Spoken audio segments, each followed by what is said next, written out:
আমার প্রিয় ভাই স্টার সম্বন্ধে কিছু কথা বলবেন। চলুন আমরা কথাগুলো একটু মন দিয়ে শুনে আসি।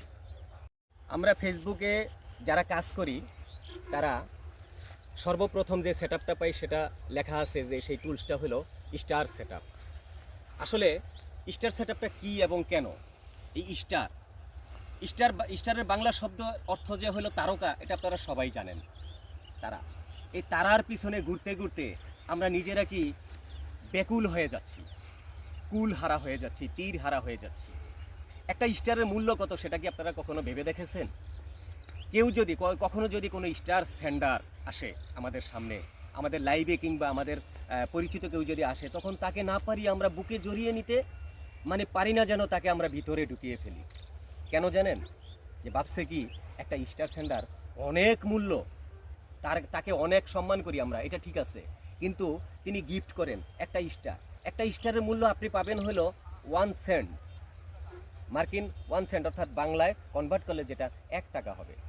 বাংলায় কনভার্ট করলে 1 টাকা হবে। আপনারা জেনে নেবেন, আমি যদি ভুল বলে থাকি আমার কন্টেন্টে আপনারা কমেন্ট করতে পারেন। একটা স্টারের মূল্য 1 টাকা হবে, কিন্তু এই 1 টাকার জন্য আমরা কি করি? আমরা এইটার পিছনে পাগলের মতো ঘুরে বেড়াচ্ছি, দৌড়ে বেড়াচ্ছি। স্টার সেন্টার কোথায় আছে তাদের কাছে গিয়ে বলছি, please give me a star, give me a star. কিন্তু স্টারের পিছনে ঘুরতে ঘুরতে আমরা আমাদের রিয়েলিটি হারিয়ে ফেলতেছি। আমার মনে হচ্ছে আমরা আমাদের রিয়েলিটি হারিয়ে ফেলতেছি। এখানে ফেসবুক গাইডলাইন্সে বলছে রিয়েল কন্টেন্ট প্রমোট ইউ, আপনাকে রিয়েল কন্টেন্ট দিতে বলেছে, সঠিক কন্টেন্ট দিতে বলেছে। আপনাকে বলা হয়েছে আপনার সংস্কৃতি আপনি লালন করেন, কিন্তু আমরা সেটা না করে কি করি জানেন? ওই যে স্টার কারা দেয় তাদের পিছনে দৌড়াচ্ছি, তাদের ধারে ধারে আমরা দৌড়াচ্ছি স্টার পাওয়ার জন্য। Please give me a star. খালি আমরা ভিক্ষুকের মতো ভিক্ষা চেয়ে নিতেছি। এটা কিন্তু অ্যালগোরিজম দেখতেছে আমরা কিভাবে স্টার নিতেছি, স্টার অর্জন করতেছি। একটা লোক আছে আবার আমি শুনেছি যে তারা লাইভে গিয়ে কথা বলতে গিয়ে 2000 স্টার পেয়েছে একটা লাইভে। হ্যাঁ, তিনি লাভবান, 2000 স্টার পেয়েছেন মানে 2000 টাকা পেয়েছেন, তাই না? তিনি লাভবান, কিন্তু এই 2000 স্টার কয়জনে পায়? আমি দেখেছি লাইভে গেলে সর্বোচ্চ 100-150 স্টার পায়। আবার শুনলাম যে 2000 স্টারও পাইছে, 2400 স্টারও পাইছে, এরকমও শুনছি। সর্বোচ্চ আমি এইটুকুই শুনছি আমার ক্যাটাগরি অনুযায়ী। আপনারা হয়তো এর চাইতে বেশিও শুনতে পারেন। কিন্তু বন্ধুরা, একটা কথা মনে রাখবেন, স্টারের পিছনে দৌড়ায়া কাজ হবে না। আপনি যতক্ষণ পর্যন্ত কন্টেন্ট মনিটাইজেশন সেটআপ না পাবেন, অতক্ষণ পর্যন্ত আপনি সফলতার দরজায় যাবেন না, সফলতার রাস্তায় যাবেন না। আপনি সফলতার রাস্তায় গেলেন, মনিটাইজেশন পাওয়া মানেই যে আপনার সফলতা তা তো না। মনিটাইজেশন ধরে রাখতে হবে।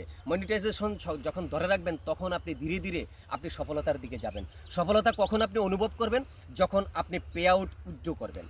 আপনি যখন পেমেন্ট উইথড্র করবেন তখন হলো আপনি নিজেকে সফল দাবি করতে পারেন। আমি কিন্তু আজকে কন্টেন্টটা তৈরি করতেছি বিফলতার গল্প বলার জন্য। আমি সফলতার গল্প বলতে আসি নাই, আমি এসেছি বিফলতার গল্প বলার জন্য।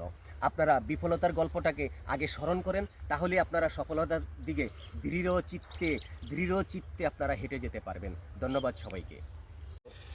আমার প্রিয় ভাই এতক্ষণ বক্তব্য রাখলেন, বেশ ভালো কিছু কথা বললেন। আমি জানি না ভাইয়ের কথাটা আপনাদের কাছে কতটুকু গুরুত্বপূর্ণ, তবে আপনারা অবশ্যই আমার এই ভাইয়ের কথাগুলো শুনে আপনাদের মতামতটা অবশ্যই আমার কমেন্ট বক্সে একটু অবশ্যই দিয়ে যাবেন।